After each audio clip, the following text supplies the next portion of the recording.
person again, it's you still got the emotion there, but in person it definitely breaks your heart. And as I said, there were other mothers, and another mother spoke up for the first time at the screening in Melbourne. So hopefully we will get more people that can speak up and speak out, because the tragedy and the reality of what this vaccine is doing to our girls, and our boys, needs to be exposed. So now we're going to Skype in Joan, Shenton, and Brandy Vaughan. So Joan is the narrator and creator of this documentary. She's the BBC journalist. And we're going to have Norma Erickson from Sane Vax and Brandy Vaughan, the ex-Merck rep that has the association Learn the Risk. Hello. There she is. Big round of applause for Joan.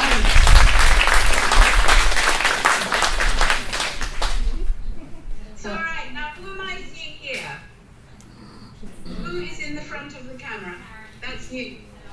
Karen, hi, Karen McMahon. Hello, Sharon, and hello, everybody there. Oh, I'm going to cry. And where is Alona? Yes, honey, I'm at the front, so I can't actually see you. Oh, So welcome. What emotion. Yeah, no, it's great. Well, we would love to have had you here in Australia. So can you just, while we get the others on, tell us a little bit about why you're not here? Yes, well, I do have the good news that 3 days ago I was granted a visa by the Australian government. I have it for 12 months, and it's called, and this was part of the confusion, it's called a business activity visitor visa. And basically I just applied for a tourist visa because I wasn't going to get paid for any of my visits to these wonderful screenings. And it went through like a dose of salt, actually. I was going to get it straight away. All my papers were in order. But then the press release went out to the nation. And that was when everyone started to go, oh dear. And then they looked in to see if I had actually... Can you hear me all right? Yes, we can hear you great.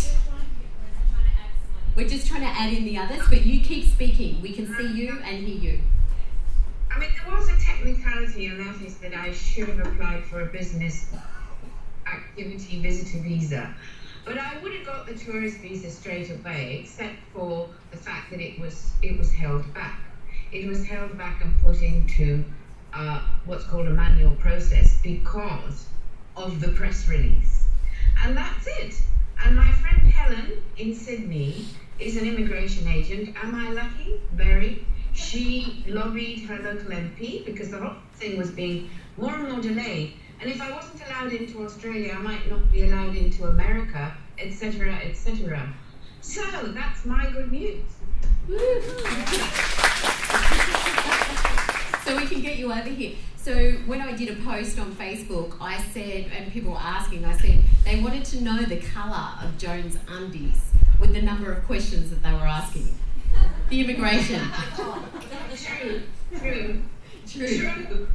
They wanted everything, all my tax background for 2 years, all my bank statements. I mean, can you imagine? I must have sent about 30 to 40 scans. Yeah.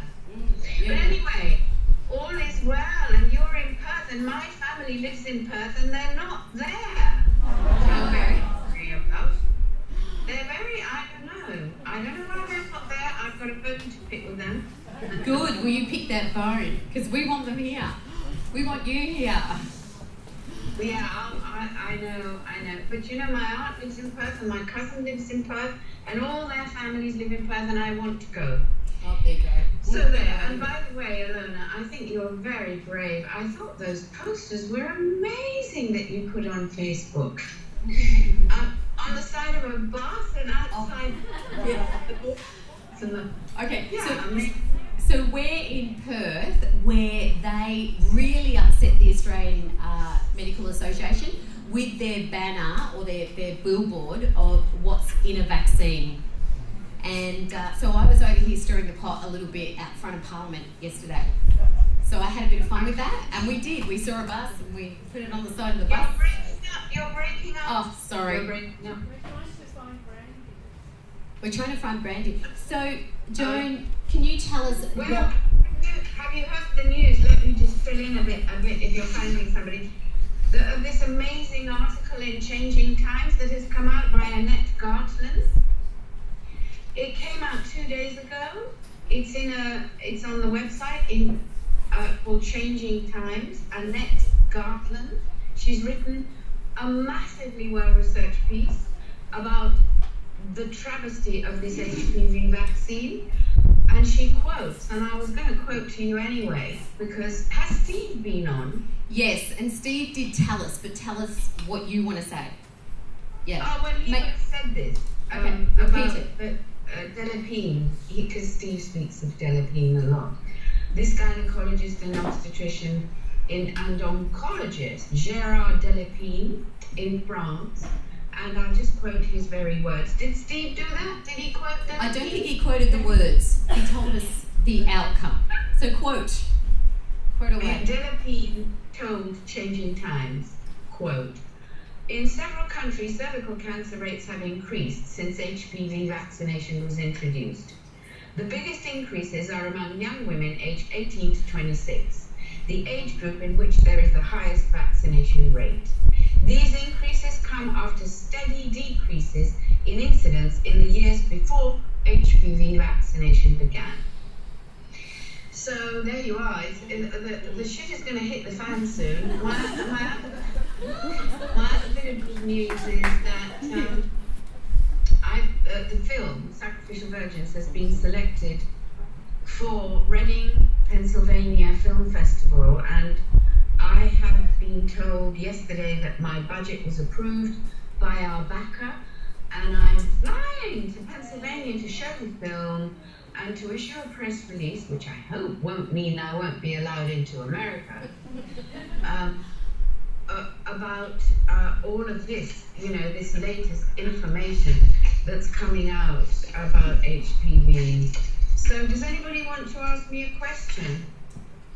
Can I just ask quickly, why did you investigate the HPV vaccine? Why would you investigate this? Well, many years ago, I made a film with Jad Adams for Channel 4 called Whooping Cough, A Shot in the Dark. And we researched it carefully, and that was in 1980. Oh, I'll just get a book for you. Very quickly. I'm coming. Sometimes she has a cup of tea. I came across people whose children had been so severely injured, including this lady whose name is Vera Duffy, Justice for My Son. And her son died, sadly. That is him. Heartbreaking. And I came across awful damage around the world from whooping cough. So I didn't go back into that because I got involved in the AIDS debate and the challenge to the virus AIDS hypothesis. But when I was working with Professor Duesberg, he said to me 20 years ago, 15 actually it was, everything about HPV is wrong. Everything about the human papillomavirus. It is not sexually transmitted. It's blah, blah, blah. You heard what he said in the film, okay? Yes. You heard what he said? Yes.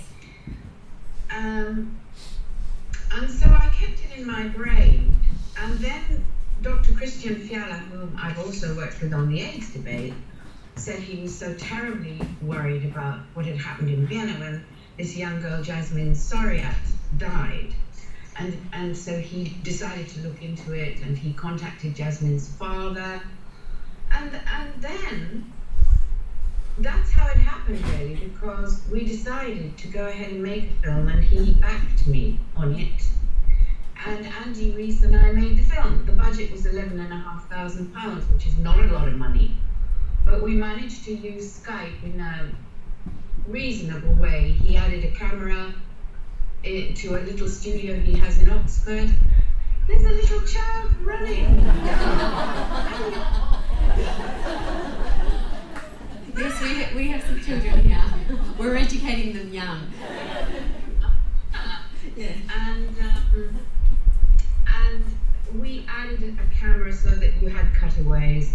And so we made this film, never dreaming that it would win 2 awards in Brisbane. So we were very, very grateful to that. And we did win an award at Queen's World Film Festival, a special jury prize. And now we're going to be screened in Pennsylvania.